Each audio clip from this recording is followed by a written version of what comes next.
Hello friends, তো আজকে আমরা ওই গিগাবাইট 81 পরে আরেকটা বোর্ড ধরছি। এটা হচ্ছে অ্যাজরোগের H81।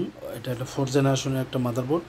তো এই মাদারবোর্ডটাও সেম বায়োসি করছে। আপনারা দেখেন, আপনাদেরকে না দেখালে বুঝবেন না।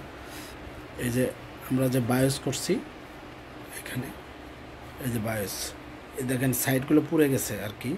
এই বায়োস কইরা আমরা একদম অরিজিনালভাবে বায়োস দিছি। তো আমাদের বোর্ডটা 100% ওকে হয়ে গেছে। 100% আমরা একটা এসএসডি লাগাইছি। এই যে এসএসডির মাধ্যমে আমরা বোর্ডটা চালাইতেছি। তো আমরা সকল ধরনের বোর্ডের কাজ করি, গ্রাফিক্স কার্ডের কাজ করি, ল্যাপটপ, ডেস্কটপ সকল ধরনের কাজ করি।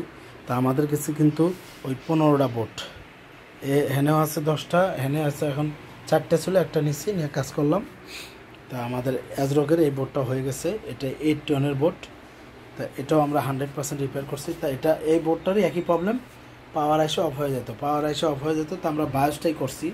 আমরা A to Z স্কিমেটিক ডায়াগ্রামের মাধ্যমে দেখে আমরা জাস্ট বায়োসটাই করছি। এই যে এটা বায়োস করার জন্য সকেট আছে, তো এই সকেটটা আমার কাছে নাই, এই জন্য বায়োসটা খুলছি। সাইড দিয়ে একটু পুড়েও গেছে এগুলা। তো যাই হোক, আমাদের বোর্ডটা হয়ে গেছে, ওকে আছে, 100 ওকে আছে।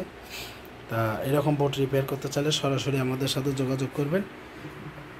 আমাদের লোকেশন হচ্ছে সাভার বাস স্ট্যান্ড, তা একদম রাজ্জাক প্লাজার সাথে লাগানো। তা আপনারা পিসি বিল করতে চাইলে আমাদের সাথে যোগাযোগ করবেন। কেউ টেন্ডারের লটের পিসি 10 পিস 15 পিস মনিটর পিসি নিতে চাইলে আমাদের সাথে যোগাযোগ করবেন। আশা করি সবাই ভালো থাকবেন। আসসালামু আলাইকুম।